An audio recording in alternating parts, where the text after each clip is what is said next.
CGPSC smart learning में आप सभी का बहुत बहुत स्वागत है। दोस्तों, आज हम प्रयोगशाला परिचारक एवं आबकारी आरक्षक के एग्जाम में पूछे जाने वाले सामान्य ज्ञान से संबंधित महत्वपूर्ण प्रश्नों के बारे में बताएंगे जो परीक्षा में आने की संभावना है। तो फ्रेंड्स, यहाँ पर 26 नंबर के क्वेश्चन में दिए गए हैं, कलचुरियों ने आरंभ में सत्ता का केंद्र किस नगर को बनाया था? Option A Tripuri, option B Ratanpur, option C Raipur, option D Mahishmati. तो 26 नंबर का करेक्ट आंसर है ऑप्शन नंबर डी, महिष्मती। कलचुरियों ने आरंभ में सत्ता का केंद्र महिष्मती नगर को बनाया था। ऑप्शन डी जो है वो करेक्ट है। फिर दूसरे नंबर के क्वेश्चन में है, यानी कि 27 में है, रतनपुर के किस शासक या फिर कहें तो कलचुरी राजा के सेनापति जुगपाल देव ने राजिम के राजी लोचन मंदिर का पुनरुद्धार किया था? पृथ्वीदेव द्वितीय, रत्नदेव द्वितीय, जाजलदेव द्वितीय, रत्नदेव तृतीय। तो इसका सही आंसर है ऑप्शन नंबर सी, जाजलदेव द्वितीय ने रतनपुर के कलचुरी राजा के सेनापति जुगपाल देव ने राजिम के राजी लोगन मंदिर का जो है वो पुनरुद्धार करा था। एंड हम वीडियो में आगे बढ़ने से पहले बता दें, 1 से लेके 25 तक जो और क्वेश्चन है उनके बारे में पहले से वीडियो बनाकर चैनल में अपलोड कर चुके हैं। सिंपली आप हमारे चैनल में विजिट कीजिएगा और उन क्वेश्चन को एक बार जरूर देखिए।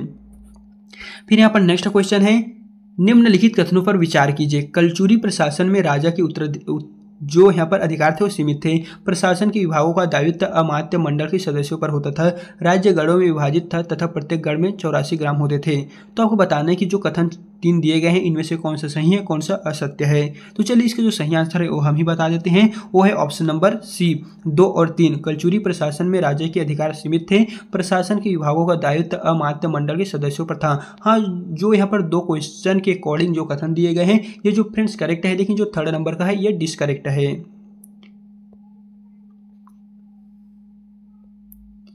छत्तीसगढ़ में कलचुरियों का प्रादुर्भाव किस शताब्दी में प्रारंभ हुआ माना जाता है? 8वीं शताब्दी, 9वीं शताब्दी, 10वीं शताब्दी, इनमें से कोई नहीं।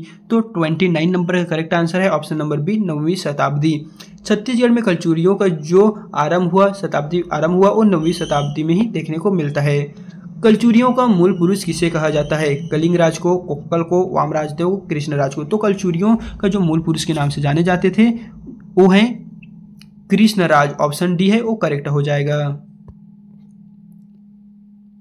फिर यहाँ पर 30 नंबर का क्वेश्चन है, कलचुरियों का मूल पुरुष किसे कहा जाता है? यानी कि दोस्तों इसे जो राइट आंसर है वो तो यहाँ पर डी ही हो जाएगा। फिर यहाँ पर है, किस कलचुरी शासक ने गोरखपुर प्रदेश पर अधिपत्य स्थापित किया था? तो इसका सही आंसर के लिए ऑप्शन ए है वामराजदेव, ऑप्शन बी है लक्ष्मणराज, ऑप्शन सी है कोक्कल, ऑप्शन डी है कलिंगराज। तो 31 नंबर का करेक्ट आंसर है option number A Vamrajdev. Kalachuri शासक ने गोरखपुर प्रदेश पर अधिपत्य स्थापित कर लिया था, वो थे वामराजदेव। ऑप्शन यहाँ पर एक करेक्ट है। त्रिपुरी के कलचुरी वंश का संस्थापक कौन थे? वामराजदेव, लक्ष्मणराज, शंकरगढ़, कृष्णराज। तो फ्रेंड्स 32 नंबर का करेक्ट आंसर है ऑप्शन नंबर ए, वामराजदेव ही त्रिपुरी के कलचुरी वंश के संस्थापक थे। और यहाँ पर जो है कलचुरी शासक ने गोरखपुर प्रदेश पर अधिपत्य स्थापित कर लिया था, तो वामराजदेव ही थे। किस राजवंश को चैत्य या चंदी नरेश कहा जाता है? फणिनागवंश, काकतीय वंश, कलचुरी राजवंश, नलवंश। तो जो चैत्य या चंदी नरेश कहा जाते थे वो राजवंश है कलचुरी राजवंश। ऑप्शन सी करेक्ट है। चैतुरगढ़ के महामाया मंदिर का निर्माण किस शासक ने कराए थे या फिर किस शासनकाल में हुआ था? कमलराज, कलिंगराज, जाजलदेव द्वितीय, रत्नदेव तृतीय। तो फ्रेंड्स 34 नंबर का करेक्ट आंसर है option number B, Kalingaraj. Chaiturgarh के महामाया मंदिर का निर्माण कलिंगराज के शासनकाल में हुआ था और इन्हीं ने ही करवाए थे। फिर यहाँ पर नेक्स्ट नंबर का क्वेश्चन में है, कौन सही है सुमेलित नहीं है? यानी कि आपको बताना है उस कथन का बताना है जो सही नहीं है, बाकी 3 सही है और एक जो है वो असत्य है। तो यहाँ पर है पृथ्वीदेव प्रथम, पृथ्वीदेव द्वितीय, रत्नदेव द्वितीय, रत्नदेव तृतीय। फिर यहाँ पर है अमोदा ताम्रपत्र, राजिम शिलालेख, रतनपुर अभिलेख, खरौद अभिलेख। तो बताना है कि कौन असत्य है। तो इसका सही आंसर है ऑप्शन नंबर सी, रत्नदेव द्वितीय, रतनपुर अभिलेख। ये जो दिए गए हैं ये डिस्क्वालीफाई हो जाएगा, बाकी ये 3 है ये सही हैं। बिलासपुर के प्रथम बंदोबस्त अधिकारी कौन थे? Cunningham, Blunt, mister Chisholm, Elliott. तो बिलासपुर के प्रथम बंदोबस्त अधिकारी कौन थे? चलिए हम आपको बताते हैं, वो थे मिस्टर चिसम। इन फ्रेंड्स यह जो वीडियो हम बता रहे हैं ये पार्ट 2 का वीडियो है। इसके पश्चात हम आपको पार्ट 3, 4, 5, 6, 7 इस तरह टोटल आपको 10 तक पार्ट 10 तक वीडियो देने वाले हैं। तो आपको पार्ट 10 तक वीडियो चाहिए कि नहीं, प्लीज़ आप हमें कमेंट बॉक्स में बता दीजिएगा। अगर चाहिए होगा तो ही हम आपको आगे का वीडियो जो है वो प्रोवाइड कर देंगे, अन्यथा हम 2 से आगे नहीं बढ़ेंगे। फिर यहाँ पर नेक्स्ट नंबर का क्वेश्चन है, रायपुर शहर की स्थापना किस शासक ने की थी? रामचंद्र, केशवदेव, ब्रह्मदेव, देवपाल। तो रायपुर शहर की जो स्थापना करने वाले शासक थे वो थे रामचंद्र। रामचंद्र शासक थे जिनके पुत्र थे ब्रह्मदेव। इन्हीं के नाम के आधार पर जो रायपुर शहर की स्थापना है वो की थी। तो ऑप्शन यहाँ पर पूछा गया है, स्थापना करने वाले शासक तो थे रामचंद्र, अपने पुत्र ब्रह्मदेव के नाम पर रायपुर शहर की स्थापना की थी। फिर यहाँ पर है 1065 ईस्वी में कलचुरी शासक रत्नदेव के पश्चात कौन राजा बना? रत्नदेव द्वितीय, पृथ्वीदेव प्रथम, कमलराज, जयसिंह देव। तो आपको बताना है कि 1065 ईस्वी में कलचुरी शासक रत्नदेव के पश्चात अगला राजा कौन बना? तो है ऑप्शन नंबर बी, पृथ्वीदेव प्रथम। यही थे जो कलचुरी के पश्चात, रतनपुर के पश्चात जो थे वो राजा बने थे, पृथ्वीदेव प्रथम। कौन सा कलचुरी शासक 21,000 ग्रामों का स्वामी था तथा उसने सकल कौशलाधिपति की पदवी धारण की थी? जयजलदेव, त्रिभुवन साय, पृथ्वीदेव प्रथम, कमल देव। तो 39 नंबर का क्वेश्चन का सही आंसर है ऑप्शन नंबर सी, पृथ्वीदेव प्रथम। पृथ्वीदेव प्रथम ही कलचुरी शासक 21,000 ग्रामों का स्वामी था और इन्होंने को ही सकल कौशलाधिपति की जो उपाधि थी वो मिली थी।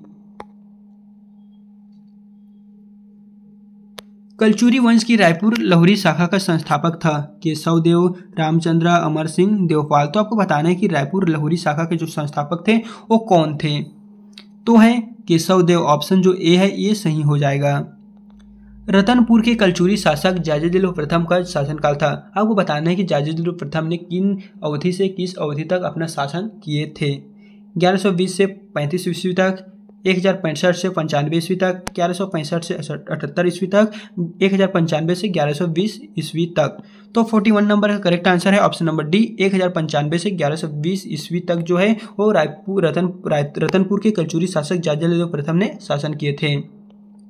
पेंड्रा बंद, कोनारी एवं बिलाईगढ़ नामक स्थानों से किस शासक के ताम्रपत्र प्राप्त हुए? प्रतापमल, कल्याण साय, बहार साय, रत्नदेव। तो आपको बताने की जो पेंड्रा बांध, कोनारी एवं बिलाईगढ़ नामक स्थानों से हमें जो शासक के ताम्रपत्र प्राप्त हुए हैं वो है प्रतापमल। ऑप्शन ए जो है वो फ्रेंड्स करेक्ट हो जाएगा।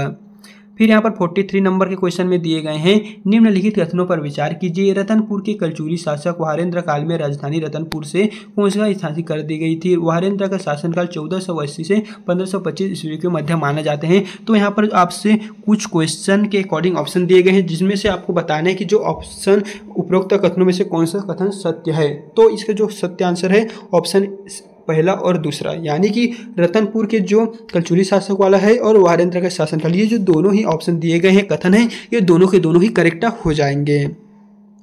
फिर यहाँ पर है, किस शिलालेख से देवपाल नामक एक मोची द्वारा नारायण मंदिर के निर्माण की जानकारी मिलती है? नारायण मंदिर यानी लक्ष्मण मंदिर, खल्लारी, कोसगई, खरौद, राजिम। तो 44 नंबर का करेक्ट आंसर हो जाएगा option number A, Khallari. Khallari शिलालेख से देवपाल नामक एक मोची द्वारा नारायण मंदिर, लक्ष्मण मंदिर के निर्माण की जानकारी जो है वो हमें प्राप्त होती है। बस्तर के नागवंशी राजा कौन सी उपाधि धारण करते थे? बस्तर के जो नागवंशी राजा थे उन्हें कौन सी उपाधि से सम्मानित किए गए थे? भूरप्रेश्वर, भोगवती पूर्वेश्वर, महाराज धीराज, महाभोगवती। तो 45 नंबर का करेक्ट आंसर है ऑप्शन नंबर बी, भोगवती पूरेश्वर ही जो है वो करेक्ट है। निम्नलिखित में से कौन सा युग्म असत्य है? रत्नदेव अथवा रतन राज का जो प्रथम थे उनका अवधि 1045 से 65 ईस्वी की मध्य था। पृथ्वीदेव प्रथम का 1065 से 1095 अवधि की मध्य था। जयजलदेव द्वितीय का 1165 से 78 ईस्वी की मध्य था और रतनदेव द्वितीय का 1095 से 1120 ईस्वी की मध्य था। तो आपको बताने की कौन सा युग्म जो है वो असत्य है। तो है रत्नदेव द्वितीय का शासनकाल 1095 से 1120 की मध्य था, ये करेक्ट डिसकरेक्ट है। बाकी जो 3 है ये करेक्ट है।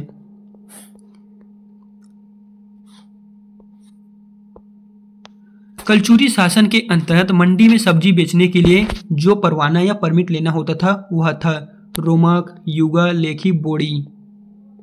तो 47 नंबर का करेक्ट आंसर है ऑप्शन नंबर बी, युगा। जो परमिट लेना होता था सब्जी में मंडी बेचने के लिए उसे युगा के नाम से जाने जाते थे, युगा को ही लिए थे। कलचुरी शासन के अंतर्गत न्याय व्यवस्था से संबंधित अधिकारी था? न्यायपति, भौगोलिक, दांडिक, पुरोहित। कलचुरी शासन के अंतर्गत न्याय व्यवस्था से संबंधित जो अधिकारी था उसे क्या कहते थे? तो है दांडिक। कलचुरी शासन में दान पत्रों का लेखा जोखा तथा हिसाब रखने वाले अधिकारी को क्या कहते थे? कलचुरी शासन व्यवस्था में धर्मलेखी होते जो कलचुरी शासनकाल में दान पत्रों का लेखा जोखा तथा हिसाब रखने वाले प्रमुख अधिकारी होते थे। फिर यहाँ पर 50 नंबर के क्वेश्चन में दिए गए हैं, सुमेलित कीजिए। सूची 1 में कलचुरी अधिकारी दिए गए हैं, सूची 2 में उनके संबंधित विभाग, आरक्षी, महापिलुपति, महास्वसाधनिक, गमागमिक। तो यहाँ पर है अश्वसेना, पुलिस, यातायात, हस्ती सेना। तो आपको मिलान करना है कि कौन से अधिकारी का नाम कौन से विभाग के अंतर्गत आ रहा है।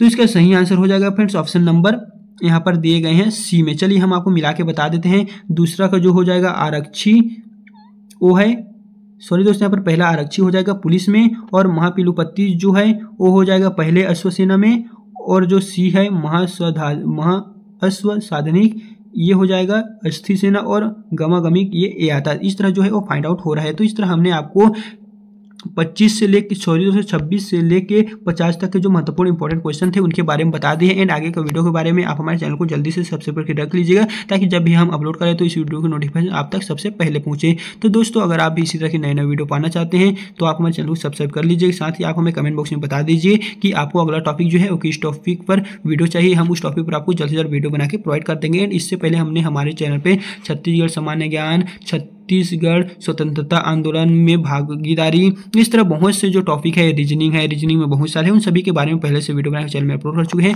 अगर आपने उन वीडियो को नहीं देखे तो प्लीज़ एक बार हमारे चैनल में विजिट कीजिए।